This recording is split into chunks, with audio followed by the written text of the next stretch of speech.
What's up, people? Today we're going to talk about pain and what we do with that pain. But before we get into it, I did something stupid. So here's the story, people. Basically, I got the bright idea today, and I'm going to do it again. I'm just going to tell you that right now. To fly a drone within 10th Planet Jiujitsu, and of course to get footage of me.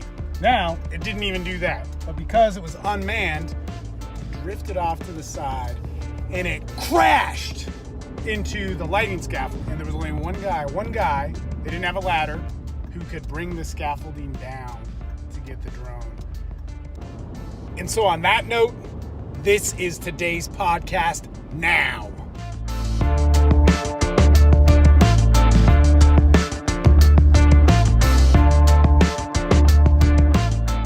Welcome to the Daily Awesome Podcast. Steve Mayeda here. We're walking in the woods, and I want to talk about pain. We talk about pain a lot on this podcast, but I want to talk about what we do with pain and how that affects us as a man. See, I was talking to a client this morning, and we got into this concept. Both of us were talking about the pain we feel and the ways that we deal with it and how that shapes us.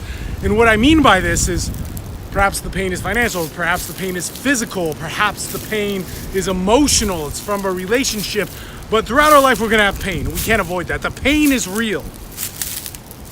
But how one deals with that pain, the difference between me being in my excellence and me being in my weakness, is how I deal with that pain. And I brought up this example, well, actually quite recently I dislocated my foot, and I can use that as an example, but I brought up this example to him of that, let's say I lost $2,000. I have no money. My family can't eat. I've let my family down. I've let myself down. I'm at a point of starvation, and that's pain, that's panic, that's for real. And one of the things that I said is the things that made me the most respectable man, that gave me the greatest qualities that I have to speak for myself, aren't the things that would get me those $2,000 back right away. So for instance, perhaps I pick up the phone, perhaps I get with my community, perhaps I get some perspective. Perhaps I gain some accountability with a group of men that I care about. Perhaps I meditate to calm my mind. Perhaps I relax. Perhaps I get physical and exercise. All these different things are things that I do a lot of times when I'm under duress, under panic. But none of those things get me $2,000 back. None of those things get my family to eat. None of those things fix the immediate problem. And see, when we're in pain, so much of us wants to listen to what will be the opposite of that pain, what will immediately solve that pain, numb it, get rid of it, fix it. And if we live that way, we move into a life of lack of accountability.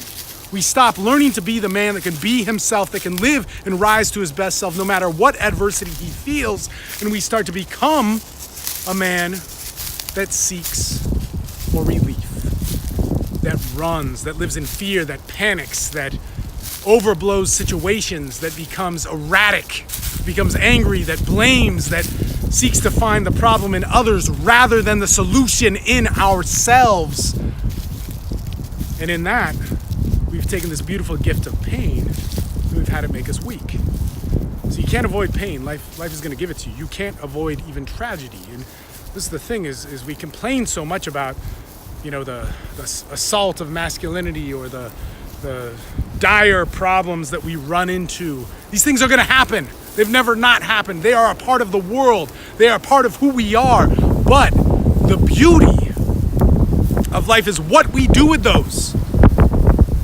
What we do with what we get as a human being is what we got. That's what makes us great. And you need to stop looking for greatness in your anger, in your blame, in your rage, in your confusion, and start looking for anger with what can I do with this ball of masculinity, this ball of fire that I have within myself, and create an expression that is you.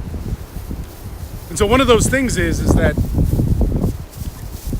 what gives me the best choices of myself when I'm in pain are these things: perspective. I reach out to a group I can be accountable for. I get out of my head, I be of service.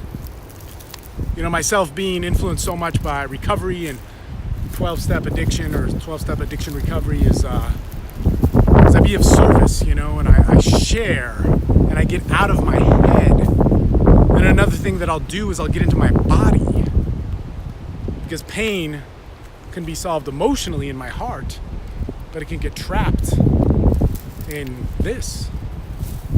I write about it. I process that. I don't think about it. I don't sit in my head with it. I look and examine why this pain affects me. I look at why I fear it. I look at why, if it were to stay with me forever, what would that mean for me as a man? And I examine it. And through that, I stop fearing it. And if I don't have to fear, I don't have to fight. Because fighting is something that I love, man. I train to fight all the time, and I appreciate fighting. And fighting should only be when you have to fight. I mean, that's simple. And man, I see men fighting wars within themselves, manifesting in political bullshit causes, reaching out for why they can't get the rights that they deserve instead of actually seeking those out, bitching about it online, blaming women, blaming other men. And I just don't see enough men arising to the top to show their greatest expression, because your body, your mind, your masculinity, your spirit, all has power in it. All of that has power in it. And I just don't see men finding the true nature of their power. The power in that body, the power in that mind, the power in that self. And man, that's a beautiful thing. And that's the message we pass on here. In any case, gents, it's windy. I'm not sure how the audio has turned out for this. We're getting a cold front in Austin. It's gonna be awesome. I'm gonna sit in the river. It's gonna be a beautiful, beautiful thing. And man, until then, we're just gonna ride it out. In any case, hopefully the audio isn't too bad with all this wind. We will talk to you guys soon.